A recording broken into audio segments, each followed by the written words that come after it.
Hello বন্ধুরা, welcome to TPSC cracker. তো আজকে আমরা বেশ কিছুদিন পর তোমাদের সামনে আবার ত্রিপুরা কারেন্ট অ্যাফেয়ার্সের একটা সিরিজ নিয়ে এসেছি। আর এখন থেকে ত্রিপুরা কারেন্ট অ্যাফেয়ার্সের সিরিজটা তোমাদের সামনে তুলে ধরা হবে পার্ট 1, 2, 3, 4 করে। এটা খুবই ইম্পর্ট্যান্ট বিকজ কিছুদিনের মধ্যে তোমাদের অনেক এক্সাম হতে চলেছে এবং বেশ কিছু ইন্টারভিউও আছে। তো সেই জায়গাগুলিতে দেখতে আমাদের কাছে অনেক রিকোয়েস্ট আসছিল যে ত্রিপুরা কারেন্ট অ্যাফেয়ার্স সম্বন্ধে কিছু ইনফরমেশান দেওয়ার জন্য। তো তারই করসপন্ডিংয়ে আমরা আজকের ভিডিওটা নিয়ে এসেছি, যেখানে পার্ট 1 আমরা এখানে দেখাচ্ছি। টাইম টু টাইম আমরা পার্ট 2, 3, 4, 5 নিয়ে আসবো। তো যারা চ্যানেলটাতে নতুন বা ভিডিওটা এবার প্রথমবারের মতো দেখছো, তারা অবশ্যই চ্যানেলটাকে সাবস্ক্রাইব করে দিও, কারণ কি এখন থেকে ত্রিপুরা কারেন্ট অ্যাফেয়ার্সের যে ইনফরমেশানগুলি সেগুলি সবগুলি তোমরা এই চ্যানেলে পেয়ে যাবে। তো চলো আমরা এখন শুরু করি আজকে ত্রিপুরা কারেন্ট অ্যাফেয়ার্সের পার্ট 1-এর সিরিজের পার্ট 1 চ্যাপ্টারটা। তো দেখতেই পাচ্ছ প্রথম কোশ্চেন যেটা, সেটা 2024, এবারও যদিও 2025-এর বুক ফেয়ার তোমাদের স্টার্ট হয়ে গেছে। তো 2024-এর যে বুক ফেয়ারটা হয়েছিল সেটা 42 এডিশন ছিল, অর্থাৎ 2025-এর বুক ফেয়ারটা 43 এডিশন। এবং 2024-এর বুক ফেয়ারটা যেটা এবারও সেম লোকেশনই হচ্ছে, গত বছরের যে 24-এ যেটা হয়েছিল সেটার থিম ছিল ভব্যে ভারত। খুবই ইম্পর্টেন্ট, থিমটা মনে রেখো।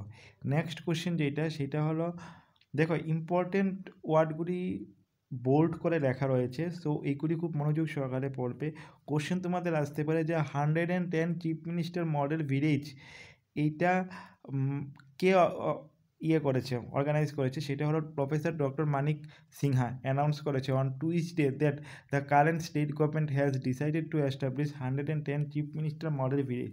এই লাইনটা দিয়ে বলবে এটা কে করেছে, 4-5 মিনিস্টারের নাম দিয়ে দেবে, 4 মিনিস্টারের নাম দিয়ে দেবে, তোমাদের চুজ করতে হবে মানিক সাহার নামটা। নেক্সট কোয়েশ্চেন যেটা, সেটা হলো যে মিনিস্টার অফ আরবান ডেভেলপমেন্ট, এটা খুবই important. Agartala city is the cleanest city, এই কথাটা কোন অর্গানাইজেশন ডিক্লেয়ার করেছে? সেটা হলো মিনিস্ট্রি অফ আরবান ডেভেলপমেন্ট। খুবই ইম্পর্ট্যান্ট, মনে রাখবে। নেক্সট কোয়েশ্চেন যেটা, সেটা হলো যে ত্রিপুরা থেকে মণি শঙ্কর মুরা সিং, উনি লালা অমরনাথ অ্যাওয়ার্ডটা পেয়েছে বিসিসিআই থেকে। মণি শঙ্কর মুরা সিং ক্রিকেটারের নামটা অবশ্যই মনে রাখবে, খুবই ভাইটাল, আসার সম্ভাবনা খুবই বেশি।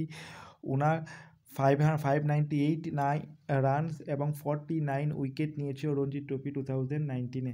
মণি শঙ্কর মুরা সিং নামটা খুবই মনে রাখবে, এবং তার সাথে জড়িত যে অ্যাওয়ার্ডটা লালা অমরনাথ অ্যাওয়ার্ড, এই দুইটা ওয়ার্ড মনে রাখা খুবই ইম্পর্টেন্ট। নেক্সট যেটা, সেটা হলো যে 21 জানুয়ারি স্টেটহুড ডে ত্রিপুরা পালন করেছে, সেটা কততম? 52, 21 জানুয়ারি। তো অটোমেটিক্যালি এইটা দেখে তোমরা বুঝতেই পারছো, আজকের দিনে ভিডিওটা বানাচ্ছি দেখে এরকম লিখেছি।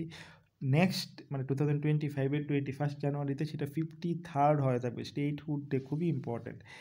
ইন্ডাস্ট্রিয়াল অ্যান্ড কমার্স ফেয়ার, সেটা 2024-এর ব্যাপার, সেটা হলো 34th এডিশন ছিল, অর্থাৎ এবার এটা 35 এডিশন হবে।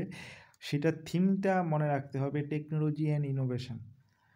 বুক fair 42, industrial and commerce fair 34। Mura Singh নামটা অবশ্যই মনে রাখতে হবে, মণিশঙ্কর মুরা সিং।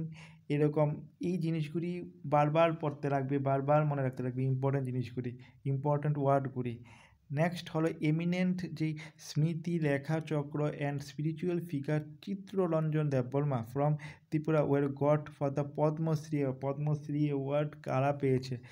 এটা হলো স্মৃতি রেখা চাকমা পেয়েছে, আর একটা হলো অ্যান্ড স্পিরিচুয়াল ফিগারের জন্য চিত্ররঞ্জন দেববর্মা পেয়েছে। তো এই দুইজনের নাম, পদ্মশ্রী অ্যাওয়ার্ড রেখা চাকমা এবং রঞ্জন দেববর্মা, এই দুইটার নাম অবশ্যই মনে রাখতে হবে। কোশ্চেন আসতেই পারে, পদ্মশ্রী অ্যাওয়ার্ড ত্রিপুরা থেকে কে পেয়েছে? 4 জনের নাম দিয়ে দেবে, যার মধ্যে একজনের নাম হয়তো বা তাদের মধ্যে থেকে যাবে, তোমাদেরকে টিকমার্ক করে দিতে লাগবে। কোশ্চেনটা এরকমভাবেই আসে। নেক্সট যেটা, সেটা হলো যে আয়ুষ্মান ভারত প্রাইম মিনিস্টার জন আরোগ্য যোজনা, যেটা বাজেট 59 অ্যালট করা হয়েছে ত্রিপুরার জন্য, সেটাতে 4,50,000 ফ্যামিলি উপকৃত হয়েছে। কোশ্চেনটা আসতে পারে কত টাকা অ্যালট করা হয়েছে, এবং এই আয়ুষ্মান ভারত প্রাইম মিনিস্টার জন আরোগ্য যোজনাতে কত মানে অ্যামাউন্টটা আসার সম্ভাবনা খুব বেশি। নেক্সট যেটা, এটা হলো সিপাহীজলা জুতে 18টা অ্যানিমেলকে নতুন আনা হয়েছে। অ্যানিমেলকে, যার মধ্যে রয়্যাল বেঙ্গল টাইগারের সংখ্যা 2টা, খুবই ইম্পর্ট্যান্ট। নেক্সট কোশ্চেন হলো যে Tripura bagged another gold medal at Khelo India event. Question আসবে ত্রিপুরা গোল্ড মেডেল কোনটাতে জিতেছে, 4টা গেমের নাম দিবে, এর মধ্যে তোমাদেরকে চুজ করতে হবে Khelo India event. This year gold medal was won by yoga player Arpita Sinha. এই অর্পিতা সিনহার নামটা অবশ্যই মনে রাখতে হবে, অর্পিতা সিনহার নামটা খুবই ভাইটাল। দেখো মানে এই নামটাও যদি মনে থাকে না তখন তো দেখো তোমরা যদি নাকি এই নামগুলি বারবার পড়ো এবং মনে থাকে, যেরকম অর্পিতা সিনহা, দেন মণিশঙ্কর মুরা সিং, এই নামগুলি যদি বারবার পড়া হয় তবে কি হবে, এই নামটা দেখে তোমরা বুঝতে পারবে যে হ্যাঁ এই নামটা কিন্তু ফেমাস নাম, অটোমেটিক্যালি ব্রেনে তখন চলে আসবে। মণিশঙ্কর মুরা সিং ক্রিকেটের সাথে জড়িত, অর্পিতা সিনহা গোল্ড মেডেলের সাথে জড়িত, যে যোগা প্লেয়ার, তো এরকমভাবে আসতে হবে জিনিসগুলি। এখন নেক্সট কোয়েশ্চেনটা আমরা দেখি, সেটা হলো prime minister Narendra Modi on 20 February 2024 virtually inaugurated the permanent campus of the central Sanskrit university developed in Tripura Lembucherra. তো সেন্ট্রাল সংস্কৃত ইউনিভার্সিটি ডেভেলপ করার কথা বলা হয়েছে, লোকেশনটা আসবে খুবই ইম্পর্ট্যান্ট, লেম্বুছড়া নামটা তোমাদের মনে রাখতে হবে, সেন্ট্রাল সংস্কৃত ইউনিভার্সিটি, February 2024-এ। Next question, Tripura to host 7th north east youth festival Khelo India university game.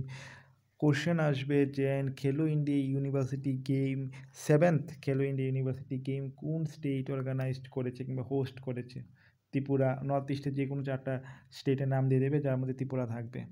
Special train আস্থা, এটা লামলালা ইন অযোধ্যাতে যাওয়ার জন্য অর্গানাইজড করা হয়েছে, তো ট্রেনটার নামটা মনে রাখবে।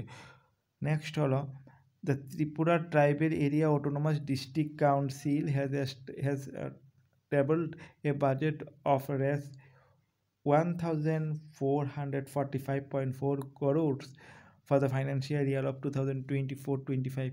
এটা TTADC এবং এটার সাথে জড়িত TTADC কবে হয়েছে, কততম সংবিধান সংশোধনের মাধ্যমে অ্যাড হয়েছে, এইগুলি তখন অটোমেটিক্যালি কিন্তু এসে পড়ে। নেক্সট যেটা সেটা হলো the state government ambitious plan to certify 20% of the total agricultural land in Tripura as organic farming। কত পার্সেন্টেজ অর্গানিক ফার্মিংয়ের জন্য দেওয়া হয়েছে, সেটা হলো 20%, খুবই important. Then Indian railway engine display name of Unakoti, খুবই ইম্পর্টেন্ট। নেক্সট যেটা সেটা হলো in accordance to the approval of the election commission of India, Padma Shri Dr. Deepa Karmakar, Indian Gymnastics, has been appointed as state icon by Election Department to campaign for maximization of enrollment in the electoral roll and mass participation in election process।